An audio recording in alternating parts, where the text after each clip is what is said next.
Shri Gurubhyo Namaha children.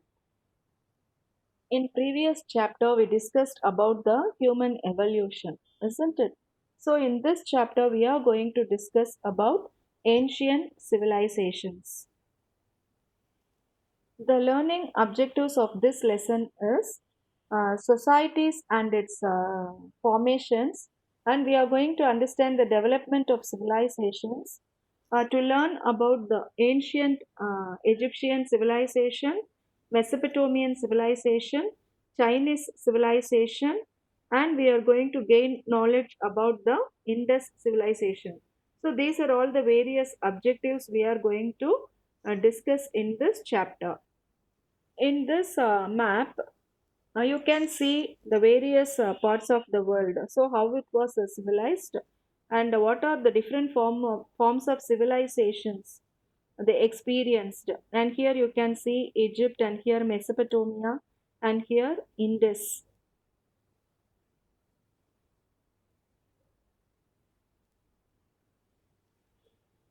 and also China. You can see here. Now, what is meant by the word civilization? So, an advanced, organized way of life. So, if you take a human being in our previous lesson, we discussed how they found tools and how they transformed from hunters and gatherers into developed person, how they started to make tools using iron, and about iron technology we studied, and at early stage they were using stone for making various tools, everything. So step by step they developed.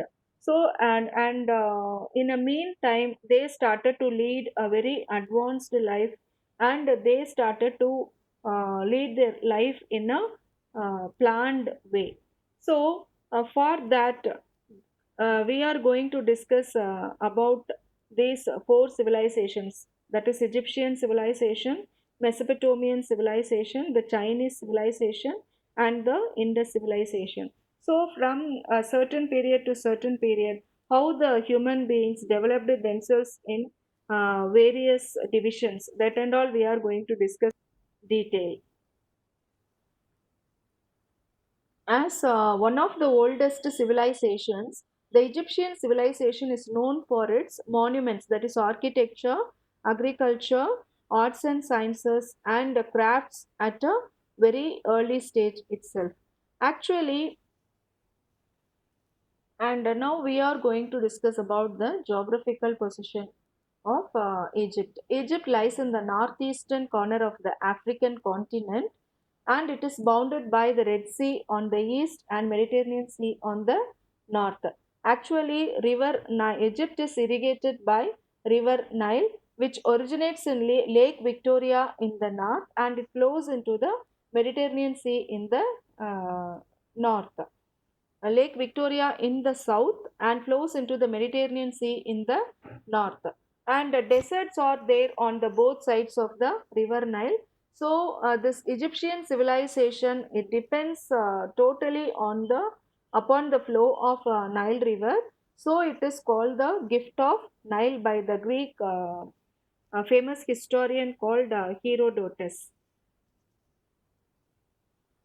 This Nile River, it served as a means of transport also, and its valley is very rich and fertile. As the river deposits fresh alluvium every year, the fertility of that place will be very good for cultivating crops. So this alluvium, it encourages agriculture and helped to produce lot of food grains. So, this plays a very important role in the improvisation of Egyptian civilization. And the dry regions on both sides of the Nile, it remained as deserts. So, the Egypt became it is closely connected to the Sangam age, that is Tamilagam, by the sea route. Actually, the Hyksos, they were the rulers of the 15th dynasty of Egypt, and they were probably from West Asia. And pharaohs. Actually, the Egyptian king was known as the pharaoh, And the people those who belong to Egypt, they treated their king as a divine form. They treated their king equal to God. And if you take administration under the pharaoh, there will be hierarchy. There will be different grades of officials called viziers, the governors of provinces, local mayors, and tax collectors. These people were the hierarchy under the pharaohs, different grade officers under the kings. And if you take society of the Egyptians, they were supported by the work, and most of them were artisans. Artisans means they will be specialized in certain skills, and they were stone cutters, masons, potters, carpenters, coppersmiths, the persons who make things using copper, and goldsmiths, those who make jewelries and all, peasants, farmers, and laborers, workers. And and here, the ownership of the land will be the king, and it will be assigned to the officials. And slavery, it was not common. Wantedly, they will not have slaves. But if they capture any persons as prisoners, that persons they'll treat them as slaves and utilize for various works. And our next topic is, actually the Egyptians, they believed in life after a death. So they used to preserve the dead bodies. That process of preserving is called mummification, and they preserved the dead bodies in the form of pyramids and tombs were built to preserve especially the body of pharaohs, that is kings. And the famous Egyptian pharaoh Tutankhamun, and who was ruling between the year 1332 and 1322 BCE, and with his tomb was there with a rich variety of offerings. Uh, it is located near Luxor in Egypt. And in this picture, you can see the mask of his mummy that is made of gold. This mask was made of gold and decorated with precious stones, and it is considered as an important artifact of the Egyptian civilization. And in this picture, you can see a farmer plowing the field, and in the next picture, you can see the grain harvest, isn't it? So the Egyptians, they cultivated various crops like wheat, barley, millets, vegetables, fruits, papyrus, and cotton. Actually, this papyrus, it was used for making rope mats, and later for producing paper also they used this papyrus. And they domesticated animals like sheep, goat, and pigs, and they hunted wild animals. And they also had pet dogs, pets such as dogs, cats, and monkeys. Now we are going to discuss about the art and architecture of the Egyptian civilization. The Egyptians, they were very excelled in art and architecture.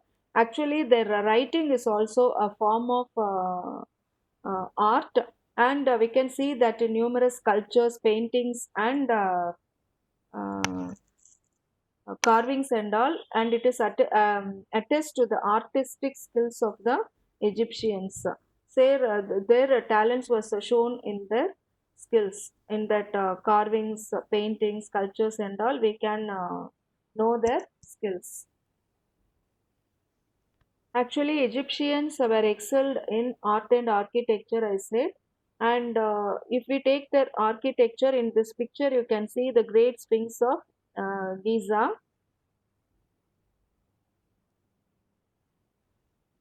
The pyramids, actually, it is a massive monuments built as tombs of a mourning to the pharaohs, that is kings. The Great Pyramids near Cairo is known as the Giza pyramids, and it is we can see this Great Pyramid of Giza near Cairo, a place called Cairo.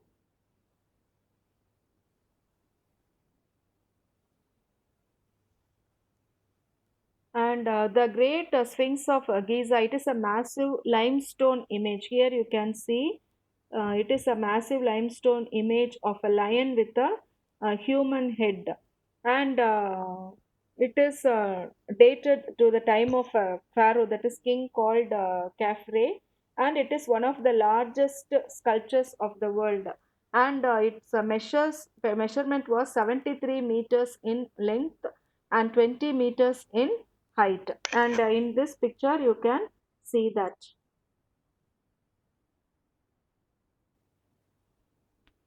And writing system, Egyptians are well known for their writing system, and their form of writing is called as hieroglyphic. In this picture you can see. And hieroglyphic, it was used in the inscriptions of seals and in other objects. And heretic, it is also another form of writing, and which they were used for common purposes. So this form of writing used a pictogram based system, and this system was developed around 3000 BCE, and many texts and books were written using this scripts. And now this inscription is on display in the British Museum, London. And if we come to religion, no, the Egyptians, they practiced polytheism. And Amun, Re, Set, Thoth, Horus, and Anubis are some of the gods of Egyptians.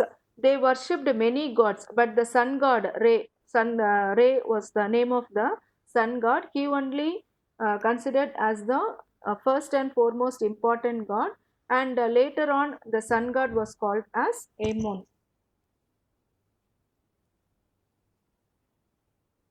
And Egyptians, no, they were excelled in not only in art and architecture, they were well versed in science, literature, philosophy, astronomy, mathematics, and they contributed many things to the world. For example, if you take sundial, water clock, and glass, everything were developed by the Egyptians. They also devised a solar calendar, which consisted of 12 months of 30 days each, and with 5 days added to the end of a year. And this calendar, it was introduced as early as 4200 BCE, and their literary works included based on mathematics, astronomy, medicine, magic, and religion. So they were unique in their painting, art, sculpture, pottery, music, and weaving. So here we are going to see the characteristics and contributions of the Egyptian civilization to the world. They developed a solar calendar system and pyramids. It is a gift given by them. Say it shows that how much they are interested in mathematics and surveying skills. And we discussed about the writing system, hieroglyphic